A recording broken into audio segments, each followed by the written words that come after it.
Mercredi 19 juin, mesdames et messieurs, bonsoir et bienvenue dans l'Actu en débat, votre émission hebdomadaire qui vous décrypte toute l'actualité de la semaine en 26 minutes. Ce soir, deux grands thèmes retiennent notre attention. Nous allons d'abord parler de limogeage du sélectionneur national Éric Sékouchel qui est intervenu la semaine dernière. Ensuite, nous allons tenter de comprendre ce qui se passe au Burkina Faso où des informations contradictoires nous parviennent, où un flou règne autour du président de la transition, le capitaine Ibrahim Traoré. Avec moi sur ce plateau pour développer ces deux thèmes, d'abord Moussa Sayon Kamara du journal du quotidien L'Indépendant. Bonsoir M. Kamara. Bonsoir M. Edera. Merci d'avoir accepté notre invitation. C'est moi qui vous remercie. Et Bourema Soulo, correspondant de médias étrangers ici au Mali. Bonsoir M. Soulo. Bonsoir M. Edera. Merci également d'avoir accepté notre invitation. C'est à moi de vous remercier. Très bien, je vous le disais tout de suite, il y a de cela une semaine maintenant, le sélectionneur national Éric Sékouchel a été limogé de ses fonctions par le comité exécutif de la Fédération malienne de football. Les raisons n'ont pas été avancées dans le communiqué officiel de la Fédération malienne de football. Je vais me tourner vers M. Soulo. Qu'est-ce que vous avez déjà pensé de cette décision de limoger le sélectionneur national et selon vous, quelles pourraient être les raisons qui poussent ou qui ont poussé à cette décision? D'accord, merci. Tout d'abord, permettez-moi de saluer, de souhaiter bonne heureuse fête de l'Aïd el-Fitr, l'Aïd el-Kébir à tous les Maliens, à tous vos téléspectateurs et à tous les travailleurs de TMA. D'abord, quand j'ai appris cette nouvelle, moi, ça ne m'a pas surpris, hein, parce que moi, j'étais surpris de le voir conduire pour aller faire ses campagnes pour le mondial à venir, parce que quelqu'un dont la manière de conduire l'équipe nationale, quand on le voit perdre face à la Côte d'Ivoire, surtout la manière avec laquelle on a perdu, et moi, j'attendais à une explication, que ce soit de la part des dirigeants de la fédération ou même du sélectionneur, ou même une sorte de bilan, de faire un bilan de son parcours de la CAN Côte d'Ivoire 2022. Mais à notre grande surprise, on le reconduit tout bonnement pour aller nous amener ou nous faire participer, nous faire rêver pour la première fois de notre histoire de participer à la Coupe du Monde de l'édition prochaine. Et quand on le voit, le début de cette campagne, on a vu que le gars, il n'avait pas de plan. Il faisait toujours... Quelqu'un qui dit, moi, mon plan, c'est l'urgence. Un entraîneur qui marche seulement sur un seul plan. Dans quelle équipe, dans quel club on a vu ça? Nulle part. Les entraîneurs ont plusieurs plans. D'entrée, vous avez un plan. Si vous voyez que le plan ne marche pas, vous changez le plan au cours du match. Ou à la mi-temps, on change de plan encore. Souvent, il y a certains entraîneurs qui passent de 4-4-2, 4 ou 5, 2, 3, 4. Donc, les gens changent constamment en fonction du cours de jeu le plan. Mais quand on nous dit un seul plan, moi je n'ai que ça et vouloir gagner ça. Parce que n'oubliez pas que les adversaires relisent les vidéos, ils s'entraînent avec comment le gars conduit son équipe. Et donc on n'est pas surpris de le voir limogé, et surtout que quand il fait appel à certains joueurs qui ont montré leurs limites. Moi j'aimerais parler ici de Samasekou, Gaye Samasekou ou de Falaye Sissoko qui ont... Falaye Sako qui ont montré leurs limites depuis la CAN. Pourquoi les amener dans la liste? Par rapport au plan, on dit aussi souvent qu'on meurt avec ses idées. Donc peut-être l'entraîneur, c'est ça qu'il maîtrise, c'est ce qu'il a fait maîtriser. Donc il a mérité son limogeage. Moi, je félicite la fédération de l'avoir limogé. Est-ce que vous partagez cet avis? Est-ce qu'il a mérité le fait d'être limogé? Parce qu'il a quand même un bon bilan si on regarde dans l'ensemble.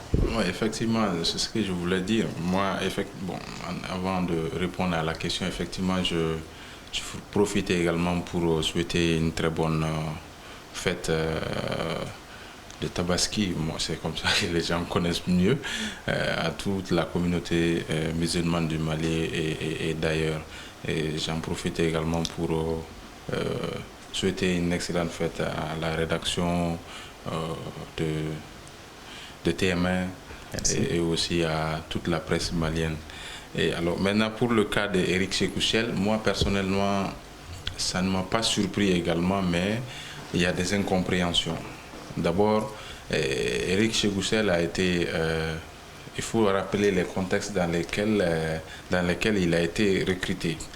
Les Maliens ont toujours demandé, je crois qu'il y a eu beaucoup de bruit à l'époque, pour demander qu'un entraîneur local soit nommé à la tête de l'équipe nationale. Donc il y avait d'autres candidats, mais ils ont privilégié le choix du Malien. Est-ce que ce n'était pas aussi un choix de l'argent financier quoi. Peut-être qu'il y avait tout ça, mais ce qui est sûr, ce qu'on voyait, c'était vraiment le choix d'avoir un entraîneur de nationalité malienne. Parce qu'il a pris la succession d'un local déjà. Alors maintenant, les gens ont privilégié ça. Maintenant, son départ est explicable.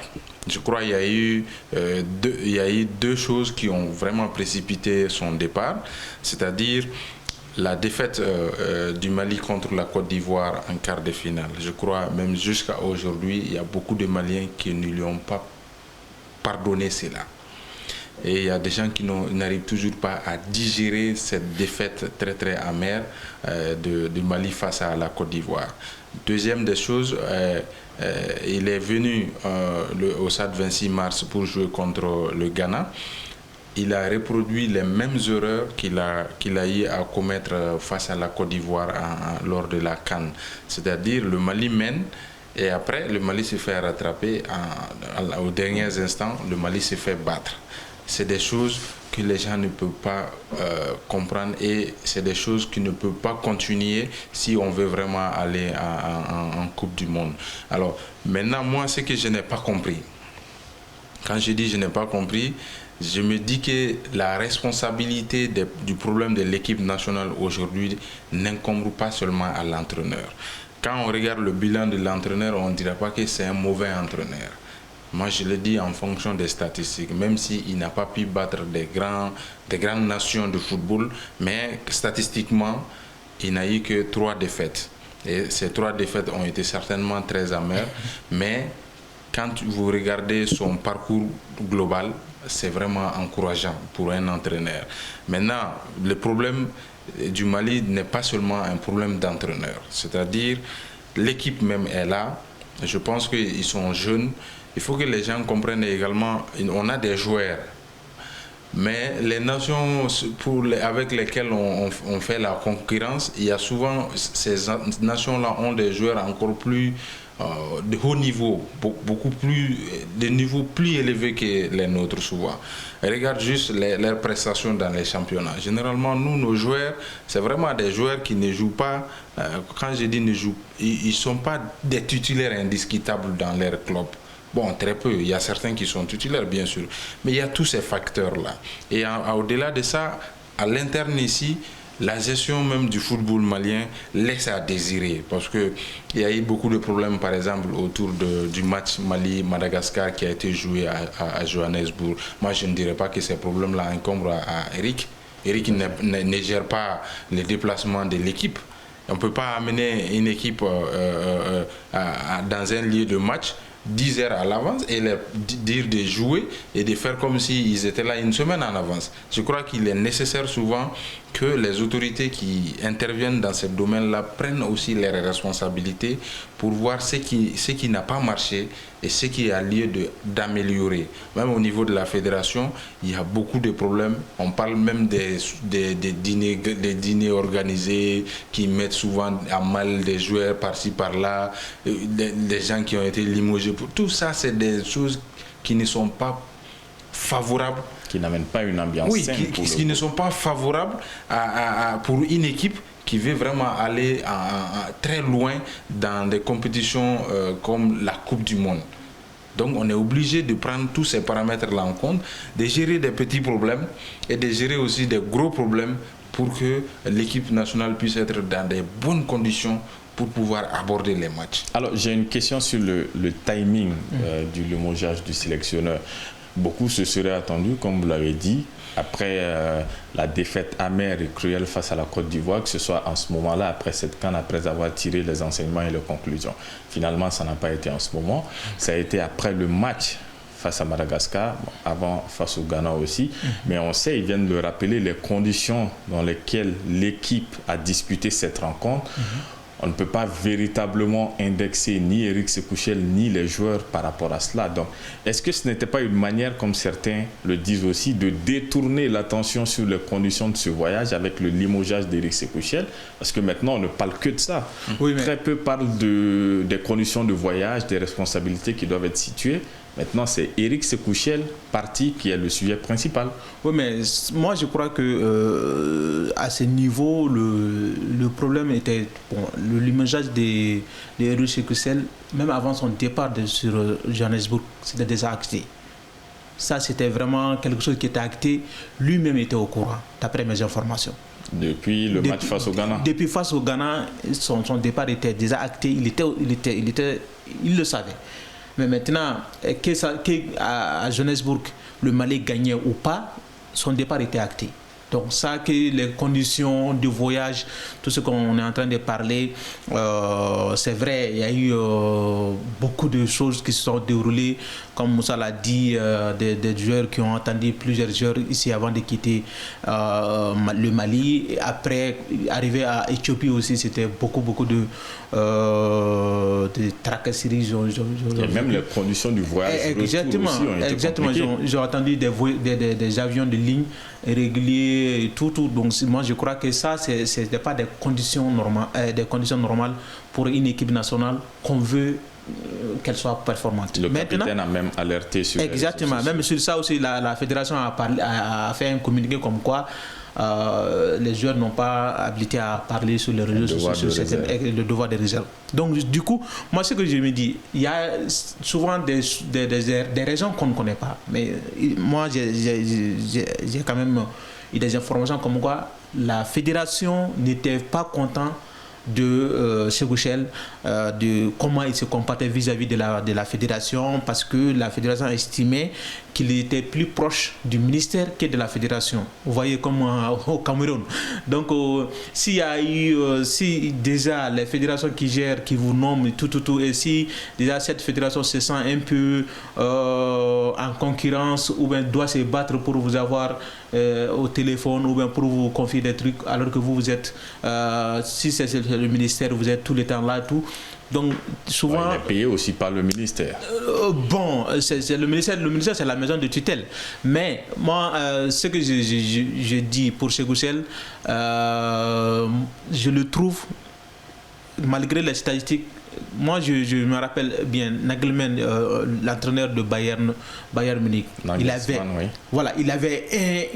avait des statistiques énormes. Il était plus performant, il gagnait des matchs tout, mais on l'a débarqué. Et en football, il faut avoir une philosophie de jeu qui soit une philosophie de jeu conciliante, gagnante, qui amène de bonheur. Et oui, moi, je me dis, la défaite contre la Côte d'Ivoire, c'est vraiment quelque chose qui reste toujours de travers de la gorge. Et ça, même la fédération n'a pas digéré. Nagelsmann est bien retombé sur ses pattes parce que maintenant il est sélectionneur de l'Allemagne. Hein. Bien sûr. Vous voulez ajouter quelque chose? C'est ce que je voulais dire. Effectivement, en fait, quand je dis, statistiquement, Éric a un bon bilan. Mais au-delà du bilan, il faut reconnaître qu'il était très limité. Quand je dis très limité, d'abord, il avait une sorte d'incapacité à gérer les hommes, c'est-à-dire à gérer les joueurs. Est-ce qu'au-delà de ça, sa communication même n'a pas joué contre lui? Exactement. Il répondait mal même aux journalistes. Tout ça. On va te laisser développer. En fait, il a été incapable de gérer son effectif. Je veux dire, à chaque rassemblement, vous allez voir qu'il va amener de nouveaux joueurs. C'est une bonne chose. Mais il faut avoir une équipe qui est déjà en place. C'est-à-dire, après la CAN, on s'attendait certainement à ce que la majeure partie des joueurs continuent, mais à notre grande surprise, il a amené des nouveaux joueurs qui n'ont pas su prendre la relève, qui n'ont pas su remplacer ceux qui ont été évincés de l'effectif. C'est un gros problème. Et lui, son problème également, il a un problème de système de jeu, comme Bourema l'a dit, lui parle de plan, mais c'est un système de jeu. Un entraîneur ne peut pas avoir un seul système de jeu pour une équipe. Il faut forcément changer et l'adapter en fonction des réalités du match. Lui, il a trébuché dans ce choix-là. Il a aussi beaucoup trébuché dans la gestion même de l'environnement autour des joueurs. Vous ne pouvez pas, en communiquant, dire qu'il y a des joueurs qui rentrent dans vos systèmes de jeu et en accusant même souvent certains joueurs de ne pas donner plus pour l'équipe nationale. Ça, ce n'est pas des choses qui sont dignes d'un entraîneur. Même si c'est le cas, vous appelez les intéressés, vous les en parlez dans les vestiaires. Ce n'est pas sur les médias que vous allez venir étayer ces problèmes-là devant le grand public. Ça montre que l'entraîneur avait un problème d'émotion, c'est-à-dire il avait un problème de gérer lui-même ses propres émotions pour pouvoir maintenant gérer les problèmes des joueurs. Donc maintenant, son départ est acté. La fédération a peut-être fait son travail.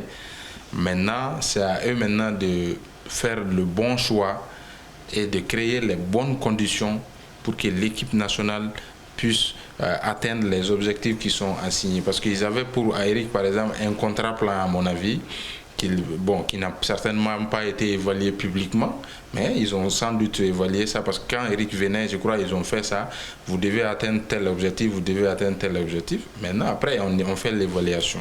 Mais il n'y a pas, jusqu'à ce jour, aucune communication qui nous dise Eric a fait ça, Eric n'a pas fait ça, Eric non plus n'a pas fait de bilan. Donc il y a tout ça qu'il faut prendre en compte pour que le prochain entraîneur qui doit venir vienne dans de bonnes conditions et qu'il soit à mesure de bien atteindre les objectifs. C'est là juste une seconde pour dire que le communiqué qui annonce les limogeages d'Eric Segoussel, me semble-t-il également est incomplet. Parce que vous ont tout simplement dit que l'entraîneur a été démis de ses remercié, on va dire comme ça, démis de ses fonctions, mais sans dire qui va assurer l'intérim. Les gens ont certainement appris maintenant à travers les journalistes et autres qui ont certainement des contacts qui disent que non, c'est l'adjoint qui va continuer. Mais officiellement, il n'y a aucune note, moi personnellement à ma connaissance, qui dit que l'adjoint va poursuivre maintenant les opérations avant la nomination du prochain entraîneur. D'autant qu'il doit diriger l'équipe olympique. Il doit également, il doit partir à Paris pour les JO. Donc, il y a tout ça. Alors rapidement, on va passer au deuxième thème de la soirée. Il ne nous reste plus beaucoup de temps, mais on va essayer de synthétiser pour aller vite. Le Burkina Faso, depuis plusieurs jours maintenant, il y a des informations contradictoires qui nous parviennent, je l'avais dit en sommaire, notamment sur le sort du président de la transition, le capitaine Ibrahim Traoré. Certains disent qu'il y a des bruits de bottes, des mouvements mutins qui ne sont pas contents de sa gestion.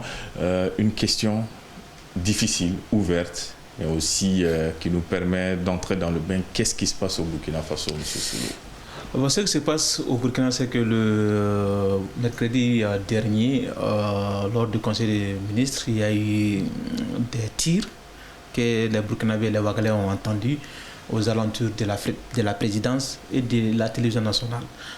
D'ailleurs, la télévision nationale a montré les images. On a vu des obus tomber, un obus tomber dans la cour de la télévision nationale et des tirs qui ont criblé des voitures qui étaient fortement endommagées dans la cour de l'hôpital. Et la télévision nationale parlait de 2 blessés légers qui ont été pris en charge. Mais au-delà de tout ça, parce que cette situation est intervenue après l'attaque de Mansilla, qui a une zone frontalière, je crois, vers le Niger.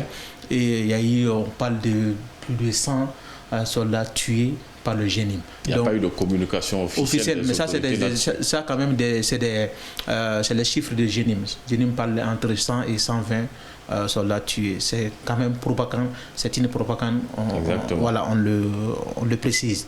Mais tout ça, cette propagande pouvait être tuée dans l'œuf si les autorités burkinabées, malgré l'État, parce qu'il y a eu quand même, c'est pas seulement ça, les premières tentatives de coup d'État. On a tellement appris par les Ouagalais, chaque fois c'est des nuits, ils appelaient les Ouagalais à sortir, les Bobolais sortaient, tous les Burkinabés sortaient pour soutenir IB, disant qu'il y a eu des tentatives de coup d'État, il faut barrer les ronds-points et tout. Surtout, il y avait ce qu'on appelle les Waya, donc des gens qui disaient sortez, tout. Donc, cette fois-ci, c'est silence radio du côté du pouvoir. IB ne parle pas. On le voit une première fois après, ça aussi 2 jours, 3 jours après les faits, on le voit sur une civière où il est en train de donner du sang. Il parle donc les Burkinabés ont beaucoup douté de cette vidéo parce que beaucoup estimaient que c'est une vidéo ancienne que la télévision a fabriquée pour contextualiser avec la journée du 17, qui est journée du donneur de sang. Et après, on l'a vu le dimanche, parce que le Burkina a célébré l'Aïd el-Kébir le dimanche. On l'a vu, IB qui vient comme ça en catimini, incognito, au milieu des gens. Il vient en arrière-plan pour prier et il s'éclipse comme il vient avec des gardes, certainement des gens qui ressemblent à des gardes rapprochés en civil, qui l'escorte et il monte dans une voiture teintée, dans une voiture noire ou grise teintée, qui repart. Et jusqu'à aujourd'hui, IB ne parle pas. Donc c'est étonnant quand on sait Ibrahim Traoré, capitaine Ibrahim Traoré, qui parle comme un piroguet. Et c'est vraiment... Non, mais il parle. C'est l'un des présidents de 3 pays, c'est le plus parleur d'entre les 3. Donc quand on le voit dans cette situation, moi-même j'ai eu certains... On va dire qu'il est très prolixe, il ne parle pas comme un perroquet, il est assez prolixe. D'accord. En tout cas, moi j'ai quand même posé même quand j'ai eu les images, j'ai montré à certains journalistes, ils m'ont dit, cette image, quand on voit, il peut faire des interprétations. Ça peut interpréter à ce qu'il est pris en otage. Donc on l'envoie pour que les gens le voient. C'est pas la télévision nationale qui a filmé, s'il vous plaît. C'est des vidéos amateurs. Donc un président qui va à une telle occasion, dans tous les pays musulmans, les présidents qui ont prié, ont parlé, ont fait des messages de vœux à leur peuple. Il vient comme ça, catimini, il s'arrête derrière, il prie, il rentre. Ça alimente les rumeurs. Donc ça alimente des promis et c'est vraiment confus. Est-ce que vous pensez que ce qui se passe actuellement, encore faudrait-il qu'on ait plus de précision peut-être dans les jours à venir, est-ce que c'est un problème d'Ibrahim Traoré ou est-ce que c'est plutôt un problème burkinabé? Parce qu'on voit ces dernières années, même si beaucoup de pays du Sahel ont connu une instabilité, au Burkina quand même, il y a eu un coup d'État contre Okmar, quelques mois plus tard, coup d'État contre lieutenant-colonel Paul-Henri Damiba. Maintenant, IB dans cette situation avec plusieurs tentatives de coup d'État apparents. Est-ce que c'est un problème burkinabé? Est-ce que ça, c'est un problème d'Ibrahim Traoré selon vous? C'est difficile de le répondre de cette manière, mais ce qui est sûr, actuellement au Burkina Faso, il y a beaucoup de confusion. Quand je dis confusion, le président avait habitué les gens à prendre la parole, à parler, et souvent même lors des moments où on parle de tentatives de coup d'État ou de putsch ou de mutinerie, à prendre la parole pour parler et dire ce qui se passe ou bien d'appeler les gens à la résistance. Mais pour ces cas spécifiques, le président ne parle pas, le président ne sort pas. La seule fois où il est sorti, comme l'a dit mon collègue, il est sorti en catimini et il n'a rien dit. Et au contraire, c'est les gens qui l'ont vu, qui l'ont filmé. Sinon lui-même, ce n'était vraiment certainement pas dans son objectif de se faire filmer et de le publier comme ça. Et ça renforce la confusion autour de lui parce qu'il y a déjà des informations qui font état des tentatives de mutinerie, des tentatives même des renversements du pouvoir. Dans des contextes pareils, un président qui ne parle pas, qui ne sort pas, ça renforce ce doute-là sur lui-même, sa possibilité maintenant de poursuivre ou de gérer le pays. Mais pour ce cas-là, ça interpelle. Quand je dis ça interpelle, en fait, capitaine Traoré, si ces informations venaient à être confirmées, je pense qu'il a sans doute géré le Burkina Faso d'une manière qui n'était vraiment pas appropriée. C'est-à-dire, dans des pays pareils, on est en crise sécuritaire. Au lieu certainement de bien gérer ou de se focaliser sur ça, il a ouvert trop de fronts. C'est ça. Il a ouvert trop de fronts contre lui-même et il a commis beaucoup d'erreurs. La première des erreurs, c'est d'armer des civils pour les appeler comme des VDP et de les envoyer au front pour aller combattre. Il y a des gens qui peuvent aller combattre, il y a de l'armée pour ça. L'armée, son rôle est régalien, c'est vraiment assurer la sécurité des personnes et des biens. Mais en armant des gens comme ça peut certainement se retourner contre vous. Une autre erreur fondamentale qu'il est en train de commettre, c'est de faire en sorte de réduire en silence tous les opposants. Et d'ailleurs, il fait quelque chose qui me paraît très, très, très énervant, moi personnellement. Ça, c'est à titre personnel. Je ne peux pas comprendre qu'un président, vous êtes le président d'une manière, le père de la nation, vous permettez de prendre les chefs de famille, vous les envoyez au front sans formation militaire. Mais c'est difficile. Et comment ils vont pouvoir parce que pour lui, c'est une manière pour leur montrer que non, l'armée travaille, ce que l'armée fait. Personne ne conteste le fait que l'armée travaille pour sécuriser les gens. Mais ce n'est pas le rôle d'un civil d'aller sur le terrain pour faire des combats pareils. Ça, c'est des erreurs qu'il ne devrait pas commettre. Maintenant, l'enjeu réel de cette situation, c'est quoi rapidement? C'est que si Ibrahim venait à tomber, ça remet en cause tout ce qui était en train de se faire dans les trois pays. Tout à fait, c'est-à-dire l'AES. L'AES est en construction. On parle de la Confédération. On dit même que les contours de la Confédération sont déjà définis. Si un de ces États-là venait à perdre son président tout de suite, ça va être très très compliqué que l'AES se poursuive, du moins avec les trois États. Ils peuvent continuer peut-être avec les deux États restants, en attendant de voir clair qui va être le prochain homme fort. Parce que Ibé, il a commis beaucoup de choses qu'il ne devrait pas faire. Lui, tu ne peux pas te donner 5 ans, dire que moi je suis désormais le président du Faso, ensuite vous vous dites que vous pouvez vous présenter même pour les futures élections. Je pense que c'est un peu trop. Mais ceci dit, je pense que c'est le couvert des assises, sont les assises qui c'est les assises qui le disent, mais qui organisent les assises, mon frère, on le sait. Maintenant, ce que je voulais tout simplement ajouter à ça, les affaires du Burkina Faso sont les affaires de Burkinabé. Nous, on observe, on voit on dit ce qu'on comprend, on analyse juste en fonction des éléments factuels. Le président n'a pas pu prier comme à l'habitude. Cela prouve qu'il y a un problème dans le pays. Donc il faut comme vous le dites, ça s'étend aussi au niveau de l'AES parce que les ramifications vont jusqu'à ce point. Malheureusement, M. Soulou, on n'a plus le temps. On avait 26 minutes qui nous étaient assignées. Je pense qu'on a déjà un peu débordé sur le temps, mais je vais demander une petite rallonge véritablement parce que la semaine a été marquée par une mauvaise nouvelle. Malheureusement, on a perdu un de nos valeureux confrères, Mohamedou Touré, qui était rédacteur en chef du studio Tamani, qui est malheureusement décédé ce lundi en Centrafrique. Nos pensées émues vont à sa famille. Paix à son âme. Je pense que vous avez un petit mot à l'égard de notre confrère. Moi, personnellement, je suis toujours sous le choc parce que on ne s'attend jamais à la mort, mais pour des cas pareils, c'est vraiment difficile à comprendre et à accepter. mais c'est la volonté divine, on se plie à cela.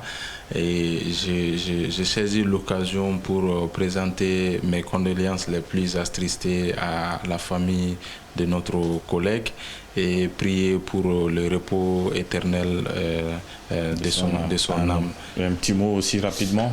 Oui, comme vous l'avez dit, nous avons été affligés d'apprendre la triste nouvelle du décès de notre confrère Mohamedou Touré. Il était humain, il était cordial, il était professionnel, et tout le monde l'a témoigné. C'est ainsi la vie, et nous ne pouvons que prier, implorer Allah subhanahu wa ta'ala pour que son âme repose en paix, pour qu'il l'accueille dans son immense paradis. Tout à fait, vous l'aurez donc compris, c'est une profonde affliction. Nous prions pour le repos de l'âme de notre confrère. Puisse-t-il reposer en paix et puisse sa famille pouvoir surmonter cette terrible épreuve.